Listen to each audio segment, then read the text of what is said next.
ఇంకొకటి నిన్నటి నుంచి ఈ యొక్క చర్చ కూడా జరుగుతుంది. దీనిపైన రాష్ట్ర ప్రభుత్వం సమాధానం చెప్పాలి. రుణమాఫీకి సంబంధించినటువంటి అంశంలో ఇప్పటికే కొట్లాటలు అవుతున్నాయి. ఏడెన్నో ఇది పెద్ద గొడవలే జరుగుతున్నాయి.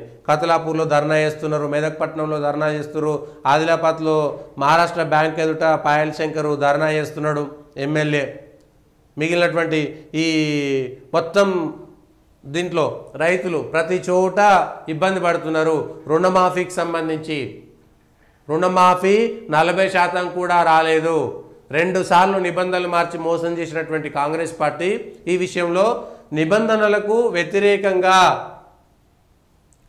ఈ ఎమ్మెల్యేలకి ఈ క్రాప్ లోన్స్ గడ్డం ప్రసాద్ కుమారు, అట్లనే వేముల వీరేశము, మేడిపల్లి సత్యము, కోరం కనకయ్య, కవ్వంపల్లి సత్యనారాయణ, గండ్ర సత్యనారాయణ వీళ్ళందరికీ పలానా బ్యాంకుల్లో క్రాప్ లోను పిఎస్సిఎస్ తాండూరులో గడ్డం ప్రసాద్ గారికి, వేముల వీరేశం గారికి క్రాప్ లోను ఏపీసీవీవి బ్యాంకు పెరక కొండారము, మేడిపల్లి సత్యం గారికి crop loan KDCC Yellareddipet, DCCB bank Tekulapalli agriculture loan 2,15,000 Koram Kanakaiah గారికి, పర్సనల్ లోను బిజినెస్ లోను ఈ ద్యావనపల్లి క్రాప్ లోన్ కేడీసీసీ, అట్లనే గండ్ర సత్యనారాయణ గారికి గన్పూర్ మండల్ బ్రాంచు అచ్యుతాపల్లి. ఇక్కడ కూడా వీళ్ళందరికీ కూడా ఎందుకంటే ఎమ్మెల్యేలకి, ఎంపీలకి, ప్రజాప్రతినిధులకి, ఐటీ కట్టేటువంటి వాళ్ళకి వీళ్ళకి ఎవ్వరికీ కూడా క్రాప్ లోన్స్ రుణమాఫీ జరగవని చెప్పారు. ఈ విషయంలో స్పష్టత కోసం ప్రభుత్వము ప్రజలకు స్పష్టత కోసం మీరు ఇచ్చినటువంటి నిబంధనల ప్రకారము ప్రజాప్రతినిధులకు ఇగో ముఖ్యంగా వీళ్ళందరికీ క్రాప్ లోన్స్ ఇచ్చారు. ఒకవేళ నిజంగా వీళ్ళకు క్రాప్ లోన్స్ ఇవ్వద్దు, ఆ నిబంధన ప్రకారం ఇప్పటి నుంచి క్రాప్ లోన్స్ ఇచ్చే దాంట్లో ప్రజాప్రతినిధులకు అగ్రికల్చర్ క్రాప్ లోన్స్ ఇవ్వద్దు. ఈ విషయంలో కాంట్రడిక్షనరీగా వస్తుంది. మొదటి ప్రశ్న, ఈ ప్రజాప్రతినిధులకు రుణమాఫీ జరిగిందా జరగలేదా? జరగకపోతే జరగలేదు, మీడియాలో కానీ సోషల్ మీడియా వచ్చేటువంటి వార్తలకు సంబంధించి స్పందించి సర్కారు, వ్యవసాయ అధికారులు, వ్యవసాయ శాఖ మంత్రి కానీ, రుణమాఫీ చూసే ఆర్థిక శాఖ మంత్రి గారు కానీ, లేకపోతే ప్రభుత్వం నుంచి ఒక అధికారి నుంచి ఇగో ఈ ప్రజాప్రతినిధులకి రుణమాఫీ జరగలేదు, ఒకవేళ జరిగితే ఇగో జరిగింది, ఈ పొరపాటు జరిగింది, తిరిగి ఆ రుణమాఫీని మేము రద్దు చేస్తున్నామనేటువంటి అంశాన్ని స్పష్టంగా ప్రజలకు సమాధానం చెప్పాల్సినటువంటి అవసరం ఉన్నది. రుణమాఫీ చేయాలనా వద్దా అనేటువంటి అంశం పైన మీరు నిబంధనలకు వ్యతిరేకంగా ప్రజాప్రతినిధులకు క్రాప్ లోన్ రద్దయిందా లేదా, రుణమాఫీ రద్దయిందా లేదా, పంట రుణము రద్దయిందా లేదా, రద్దయితే రద్దయిందని, రద్దు కాకపోతే రద్దు కాలేదని, అదంతా తప్పుడు సమాచారం అని ఖండించి స్పందించాల్సింది ప్రభుత్వం దగ్గరనే ఉంది. ఏ ప్రజాప్రతినిధి కూడా నిబంధనలకు అనుగుణంగా గెలిచినటువంటి జెడ్పీటీసీలకు, ఎంపీటీసీలకు, మాజీ ప్రజాప్రతినిధులకు, ఐటీ కట్టేటువంటి వాళ్ళకు ఇగో వీళ్లకు కాలేదు, పంట రుణమాఫీ కాలేదు అనేటువంటి అంశాన్ని స్పష్టత ఇవ్వాల్సినటువంటి బాధ్యత సర్కారు దగ్గరే ఉన్నది. అట్లనే ఈ వ్యవసాయ రుణమాఫీ, వ్యవసాయానికి సంబంధించి ఇప్పుడు పెద్ద చర్చ. ఇప్పుడు ఒక ప్రభుత్వ ఉపాధ్యాయుడో లేకపోతే ప్రభుత్వ ఉద్యోగో, ఏ డిపార్ట్మెంట్ అయినా ఒక ఉద్యోగి లేకపోతే ఇంకెవరో తనకు ఇష్టం ఉండి వ్యవసాయం చేస్తున్నాడు. వ్యవసాయం అంటే ప్రజలకు ఉపయోగపడేటువంటిదే. వాళ్ళు లాభాల కోసం చేసినా, నష్టాల కోసం చేసినా, ఇష్టంతో చేసినా, కష్టంతో చేసినా వ్యవసాయం చేసిండంటే ప్రజలకు ఉపయోగపడేదే. ఇప్పుడు తనకు బిజినెస్ చేస్తే బిజినెస్ లోన్ వస్తుంది, ఆ బిజినెస్ లోన్ కట్టుకోవాలి. వ్యవసాయం చేసేటువంటి వ్యక్తికి తనకు 10 ఎకరాల వ్యవసాయ భూమి ఉంది, వ్యవసాయం చేస్తుంటే వ్యవసాయ పంట రుణం ఇవ్వాలా కట్టాలా వద్దా అనేటువంటిది. మిగిలిన వాళ్ళు వ్యవసాయమే చేస్తున్నారు, వీళ్ళకు వేరే ఆదాయం ఉంటే ఉండొచ్చు, కానీ వ్యవసాయం కూడా చేస్తున్నారు.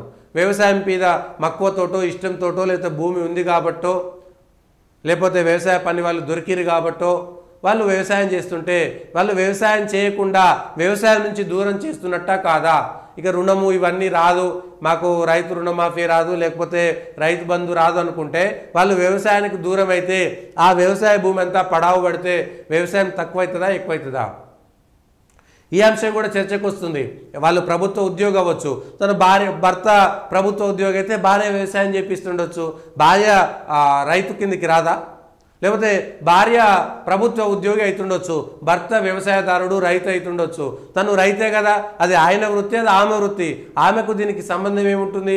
వ్యవసాయం చేసేటువంటి వాళ్ళకు ఇప్పుడు రైతు ఏదైనా బిజినెస్ లోన్ వస్తే ఎవరి పేరు మీద ఉంటే వాళ్ళే బిజినెస్ లోన్, కానీ కుటుంబం అంతా భారం వహించదు కదా.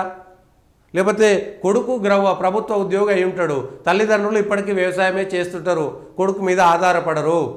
లేకపోతే కొడుకు ఇంకేదో సాయం చేస్తే చేస్తుండొచ్చు, కానీ తల్లిదండ్రులు రైతు కాకుండా పోతారా? వాళ్ళ పిల్లలు ఉద్యోగంలో ఉంటే వాళ్ళ సొంతంగా మాకొద్దు రైతు రుణమాఫీ అంటే వేరు విషయము. కానీ కొడుకుకు వాళ్ళకు సంబంధం ఉండదు. కొన్ని చోట్ల సంబంధం ఉన్నా కూడా పట్టించుకోరు.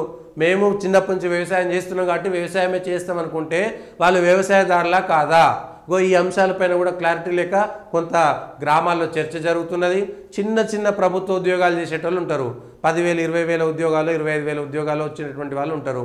వాళ్ళ ఫ్యామిలీలో అనేక మంది రైతు ఉమ్మడి కుటుంబం ఉంటుంది అనుకోండి, వాళ్ళు రైతులు ఉంటే వాళ్ళందరికీ రద్దు చేస్తారా, రద్దు చేయరా?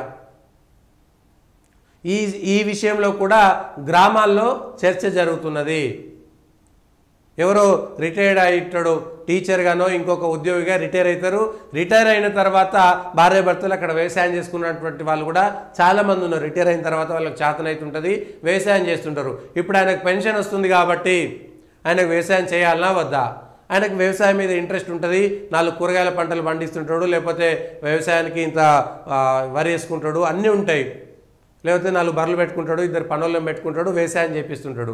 ఆ వ్యక్తి ఇప్పుడు వ్యవసాయదారుడా కాదా? తనకు పెన్షన్ వస్తుండొచ్చు, కానీ తను వ్యవసాయం చేస్తున్నాడు కదా. తను పండించే పంటలు, లేకపోతే ఆ వరి కానీ, లేకపోతే కూరగాయలు కానీ, పాలు కానీ ఏవైనా సమాజానికి ఉపయోగపడేటివే కదా.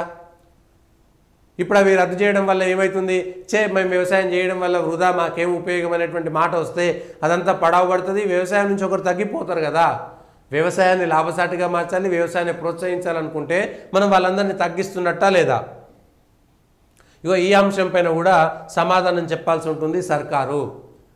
ఒకటి, వీళ్ళందరికీ రుణమాఫీ జరిగిందా లేదా, జరిగితే ఎందుకు జరిగింది, జరగకపోతే జరగలేదనేటువంటి అంశాన్ని క్లారిటీగా చెప్పాల్సినటువంటి అవసరం ప్రభుత్వం దగ్గరనే ఉన్నది, చెప్పాలి. లేకపోతే అది ప్రభుత్వం యొక్క అసమర్థత కింద వస్తుంది. ఎందుకంటే ఇదే జరిగిపోతుంది, ప్రచారం ఇదే జరిగిపోతుంది. ఆ ఎమ్మెల్యేలకి రుణమాఫీ జరిగింది, ప్రభుత్వం చెప్పేటవన్నీ అబద్ధాలు, వాళ్ళ కార్యకర్తలకు ఎట్లున్నా సరే వాళ్ళ మద్దతుదారులకు అన్నీ జరుగుతున్నాయి, కానీ అవతల వాళ్ళని ఇబ్బంది పెడుతున్నారు అన్నటువంటి ప్రచారం సాగుతుంది. దాని నుంచి కూడా చూసుకోవాలి.